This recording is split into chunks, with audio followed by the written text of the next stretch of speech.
Hey, so it's Rachel. Today we're gonna talk about some books I've recently read and haven't really had a chance to talk about yet. So this is gonna be books I read, I think starting as far back as last fall, but mostly this year. But yeah, first one that I want to talk about today is Love in the Time of Serial Killers by Alicia Thompson. This is a romance novel. It's about this girl who is getting her PhD. It's like in English, and she's reviewing the true crime genre. And so as a result, she's like kind of obsessed with the whole serial killer thing. She's always reading about it. She's very absorbed in her work. And she believes that her neighbor might be a serial killer because she thinks that she can identify these things. But it ends up being a romance instead. I thought that this had so much potential to be really like kind of funny, I feel like. But instead, I don't know. It was not my favorite. I give this like a 3 or a 3.5 out of 5. I'm not usually a romance girl, but since I thought that this sounded so cute, I wanted to give it a try. Um, Instead of it being like funny or like kind of having a little mystery to it, the main character Phoebe is just kind of frustrating because like you meet this next door neighbor and he is clearly very nice and not a serial killer. And so like her insistence on believing this just kind of felt it made her feel a little like she was losing touch with reality, which I mean, when you consider what she's gone through, I would assume that like I mean, that's fine. It just, I don't know, she kind of got on my nerves a little bit. I kept getting like anxiety for her though because she kept doing other things and like not working on her PhD, and I was like, girl, you're gonna miss your deadline. So like that made me like so nervous throughout. Like I was more nervous about this girl's PhD than she was, but whatever, she got it. And I will say that even though Phoebe was really hard to vibe with, she showed growth by the end of the book. So like it wasn't that bad. It just, yeah, it wasn't as fun as I wanted it to be. Could be a little bit frustrating. I don't know, not my vibe. I feel like in the future, if I'm gonna even attempt romance, I just need to start reading the Eve Bryant sisters books, or even like if I'm gonna do YA, like To All the Boys. Like everyone always talks about how wholesome and wonderful that those books are. I think I need to stop messing around with the other stuff and just get into those because for someone that doesn't really read straight up romance, I feel like I should start with the stuff that's like really beloved. Yeah. The next one I read was a reread. I had a couple of rereads actually. So I did reread The Haunting Hill House by Shirley Jackson. I've read this 3 times now. I've already got a video about it on the channel. I'm not going to talk about it. The only thing I'm going to say is it's one of my favorite books.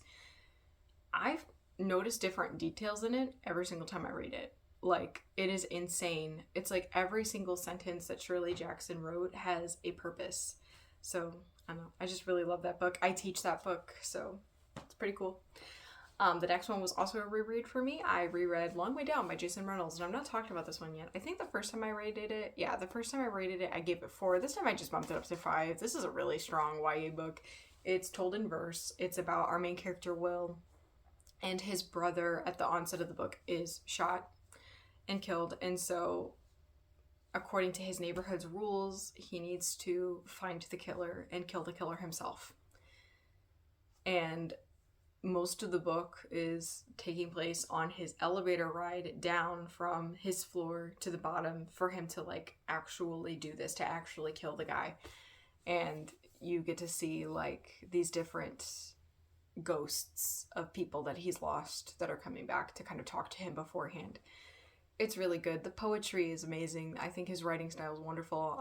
I got to read parts of this with my students this year, and a lot of them really vibed with how deep the writing was. So, I don't know. I think that the structure is great. What he's actually saying is wonderful. It's such a quick read. Like, if you wanted to, you could read this thing in 45 minutes. I always wish, I don't know, both times I've read it, like, I feel compelled to read it quickly, but there's so much there. I feel like what he's doing, like, just the way that he's writing, it's just very rich in detail. I think that it's something that you really probably should absorb slowly, but it's just hard to. Yeah, I read that again, and I think I liked it even better the second time. I just think it's such a YA classic for a reason. I mean, honestly, like, look at the cover. Like, you can't even see the dude's face on the front of it, barely. Like, I barely even notice it because it's just so plastered with all the awards that it's won. So, yeah, it's pretty good stuff. Next, I read another poetry collection. So this time it wasn't a novel in verse. This time it was a proper collection. An American Sunrise by Joy Harjo. I've not read a ton of Joy Harjo yet, so this collection was like the first that I've read. I give this a 3.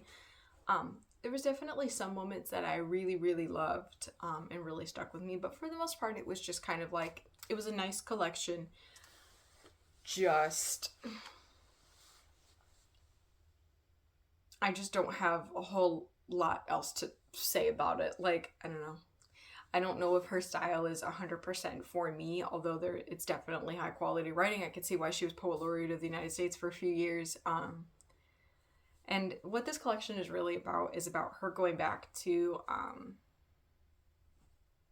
like her native homeland, you know, where her ancestors were forcibly removed, and it's about like finding that connection and finding connections with our ancestors. And I think that this collection will resonate with a lot of people. But yeah, beautiful subject that I think that she has tackled in a really lovely way. So, pretty solid. And the next one, I feel like I'm moving through these kind of quickly today. I finally read Sweep Volume 2 by Kate Tiernan. So this is my kind of nostalgic YA series I've been reading that I never read before as a kid. I kind of missed this one somehow. Volume 2 is a bind-up of Dark Magic, Awakening, and Spellbound. I think I got the order correct. I end up giving it a 4. Are these books masterpieces? Absolutely not. But like, you get what you pay for. Like, I wanted this book because like I wanted YA fun. I wanted early 2000s vibes, and I wanted a witchy story, and you get all of those things. Like, that's just the way that it is. You're definitely a step or two ahead of the main character pretty much the entire time, which on one hand it kind of makes it predictable, but on the other hand it's also like, oof, okay, how is she going to react to this? How are we going to figure this out? So not my favorite, but still really fun to get through. I think that these 3 books, the plot really kind of starts to pick up compared to before, that we're not just like learning the stuff. There's actually some real conflicts occurring, and we finally get to see some resolutions as well. Kind of like what I said with the first bind-up. If I had read each of these books like individually, not in the bind-ups, I feel like it would be weird, because you get to the action. The action is like mostly in the last 20 pages of each book. I'm assuming that the author would have been pressured to keep her book size pretty short. I don't know. It just feels like they're really tiny little bite sizes, and if you're not reading the bind-ups, I feel like it's going to be easy to take a little nibble and forget about it. So I like that I'm reading them in the bind-up still, so I'm going to continue that series. Then I read Zen and the Art of Writing by Ray Bradbury. I've been meaning to read this one for a really long time. I just haven't gotten around to it. I had read some quotes from it previously, and it just felt like Bradbury and I definitely have some similar thoughts on the creative process and just what writing means to us in general. So I've been really looking forward to reading it. I just kind of haven't yet. It's a very short nonfiction book. It's just a bunch of essays that Ray Bradbury, the science fiction writer, has written about writing and the process and what that feels like and what it should feel like. And I think that it was definitely inspiring for me, because I have been in a little bit of a slump, especially after, I don't know, there's something about the pandemic. Peak pandemic, I didn't write much, and it's been really hard for me to get back into that swing afterwards. I was doing a lot of reading at that time. There's something about my attention span that's just gone. I think that there's a lot of attention span issues. I feel like there's a lot of self-doubt. Since I published my own book, The Poet's Tarot, I feel like I put more pressure on myself to make something publishable, that even if I don't break through in traditional publishing someday, I could always self-publish. And I feel like I put a lot of pressure on myself for everything to just be ready, that I've forgotten to play and I've forgotten to have fun and just kind of chill. And so that's one thing that I definitely took away from it that I found, inspiring.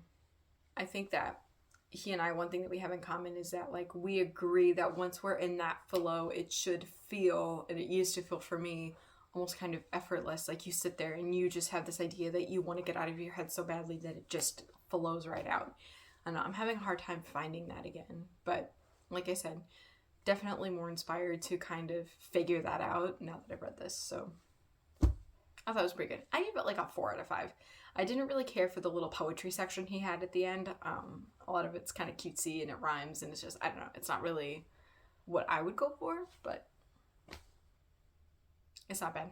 Okay, so yeah, I haven't been reading a ton lately, because like I said, some of these I read, I read Love in the Time of Serial Killers like last fall. So I've just read like a small handful of books. I just wanted to talk about them. I did. It's done. Let me know in the comments what you have read lately, and we will talk about them together. But yeah, see you next time. Thank you for watching. Bye.